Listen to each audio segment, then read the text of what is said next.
Assalamualaikum warahmatullahi wabarakatuh. Halo teman-teman semua, perkenalkan nama saya Eva Yulia Herawati dari Program Studi Pendidikan Sosiologi Antropologi dengan NIM K84200019 Universitas 11 Maret. Di sini saya akan menjelaskan materi tentang konflik sosial, khususnya tentang definisi konflik sosial dan penyebab terjadinya konflik sosial itu sendiri. Tujuan dari penugasan ini dibuat untuk memenuhi tugas praktikum video pembelajaran mata kuliah teknologi pembelajaran yang diampu oleh Bapak Gufronuddin SPD MSOS. Setelah pembuatan video ini diharapkan siswa mampu mempelajari, menelaah serta memahami terkait materi tentang konflik sosial. Definisi dari konflik sosial. Definisi konflik sosial menurut KBBI berasal dari bahasa Latin confligo yang berarti bertabrakan, bertubrukan, terbentur, bentrokan, dan lain-lain.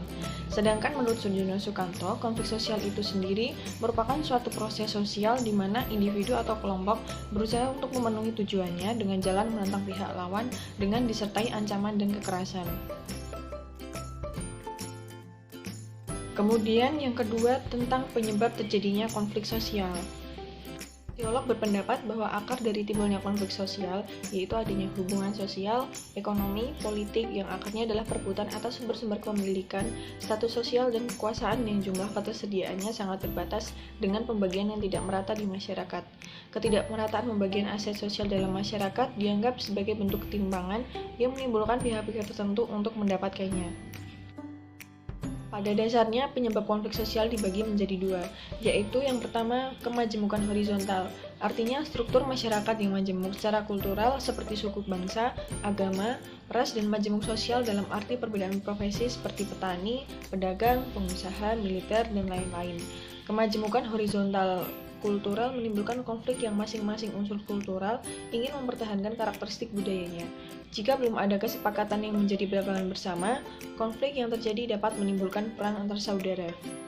Kedua yaitu kemajemukan vertikal, artinya struktur masyarakat yang terbagi berdasarkan tingkatan kekayaan, pendidikan, dan kekuasaan.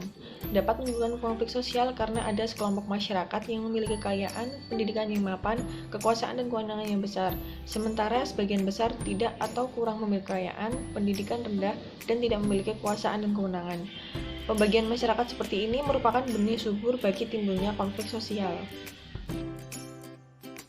Beberapa sosiolog menjabarkan banyak faktor yang menjadi penyebab terjadinya konflik.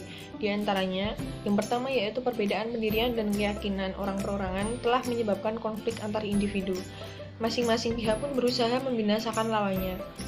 Membinasakan di sini tidak selalu diartikan sebagai pembinasaan fisik, tetapi bisa pula diartikan dalam bentuk melenyapkan pikiran-pikiran lawan yang tidak disetujui. Yang kedua yaitu perbedaan kebudayaan.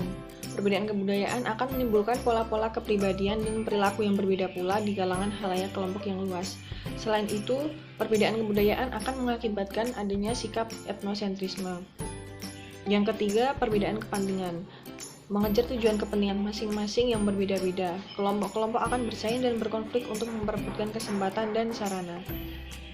Jadi, kesimpulan dari materi yang sudah saya jelaskan bahwa konflik sosial merupakan proses individu atau kelompok di mana mereka berusaha untuk memenuhi tujuannya dengan jalan menentang pihak lawan yang disertai dengan ancaman atau kekerasan yang disebabkan oleh beberapa faktor seperti perbedaan pendirian dan keyakinan, perbedaan kebudayaan, dan perbedaan kepentingan. Ketiga faktor tersebut sering terjadi pada situasi perubahan sosial yang secara tidak langsung menjadi penyebab peningkatan konflik sosial yang akan mengakibatkan berubahnya sistem-sistem nilai yang berlaku dalam masyarakat serta perbedaan-perbedaan pendirian di dalam masyarakat.